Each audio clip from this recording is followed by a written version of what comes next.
Titre, le reflet assoiffé. Le silence de la forêt était un manteau pesant, interrompu seulement par le murmure fantomatique des feuilles sèches sous mes pieds. Je m'étais trop aventuré, suivant un sentier oublié qui promettait, selon la légende locale, un puits au souhait. Un puits sec, m'avait-on averti, mais avec une magie particulière pour ceux qui sont assez courageux, ou stupides, pour le chercher. La curiosité, cette vieille et persistante ennemie, m'avait entraîné jusqu'à lui. Finalement, je l'ai trouvé. Ce n'était pas le monument imposant que j'imaginais, mais une bouche sombre et discrète dans le sol, entourée de pierres recouvertes de mousse. L'air autour était froid, presque palpable, un avertissement glacial que j'ai délibérément ignoré. Je me suis agenouillé au bord, le cœur battant d'un mélange de peur et d'attente. Le puits était, effectivement, sec. Mais pas vide. Au fond, l'obscurité était absolue, un abîme sans étoiles qui absorbait la lumière.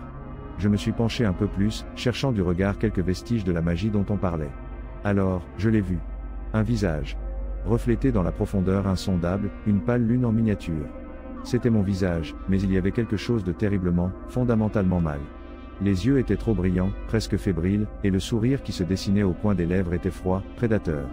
J'ai cligné des yeux, croyant que c'était une illusion, un tour de la lumière et des ombres. Mais le visage était toujours là, m'observant avec une intensité qui m'a fait reculer instinctivement. Une voix enfantine, douce et mielleuse, a émergé du puits, brisant le silence oppressant. « Veux-tu jouer ?» L'air est devenu encore plus froid, et la peur, avant un picotement dans la nuque, s'est transformée en un poing glacé serrant mon cœur. J'ai essayé de me lever, mais mes jambes étaient lourdes, comme si elles étaient enracinées dans le sol. Le visage dans le puits a souri encore plus, et la voix, toujours enfantine, est devenue plus insistante. « Viens jouer. C'est amusant ici en bas. » Je savais que je devais m'éloigner. Chaque fibre de mon être criait pour échapper à cet endroit maudit. Mais j'étais paralysé, fasciné par l'image grotesque de mon reflet. La voix a répété son invitation une fois de plus, mais cette fois, quelque chose avait changé.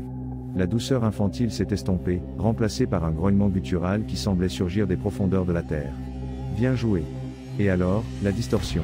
Le visage qui me reflétait s'est défiguré, la peau se craquelant comme de l'argile sèche, les yeux injectés de sang, la bouche s'ouvrant dans une grimace grotesque pleine de dents acérées. Ce n'était plus mon reflet. C'était autre chose, quelque chose de monstrueux qui habitait dans l'obscurité. Un rugissement infernal a émané du puits, un son qui a fait trembler la terre sous mes pieds. J'ai senti une force invisible tirant sur moi vers l'abîme, une pression implacable qui m'entraînait vers l'obscurité. J'ai lutté de toutes mes forces, essayant de m'accrocher à la terre, à la vie. Mes doigts se sont enfoncés dans la terre humide, cherchant désespérément un point d'appui. Mais la force était trop grande. J'étais entraîné vers le puits, le visage déformé se rapprochant de plus en plus, la promesse d'un cauchemar éternel gravée dans ses traits. Dans un dernier acte de désespoir, j'ai fermé les yeux et crié, un cri primal de terreur qui a résonné dans la forêt. Quand j'ai ouvert les yeux, le visage avait disparu. Le puits était de nouveau sombre et silencieux. Mais la sensation de terreur était toujours présente, un frisson persistant qui parcourait mon épine dorsale. Je me suis levé en tremblant, les jambes flageolantes, le corps couvert de sueur froide. J'ai couru comme jamais auparavant, sans regarder en arrière, sans me soucier de où j'allais, seulement avec le besoin impérieux de m'éloigner de cet endroit maudit. Je suis retourné à la civilisation, mais l'horreur du puits m'a poursuivi. Je dormais avec les lumières allumées, terrifié de voir mon propre reflet dans l'obscurité. Un jour, alors que je me rasais, je me suis arrêté devant le miroir.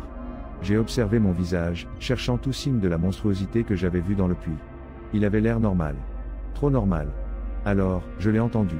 Un murmure, à peine audible, mais indubitable. « Veux-tu jouer ?»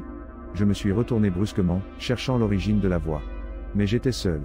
Le murmure s'est répété, plus fort cette fois, provenant du miroir. Lentement, mon reflet a souri. Ce n'était pas mon sourire.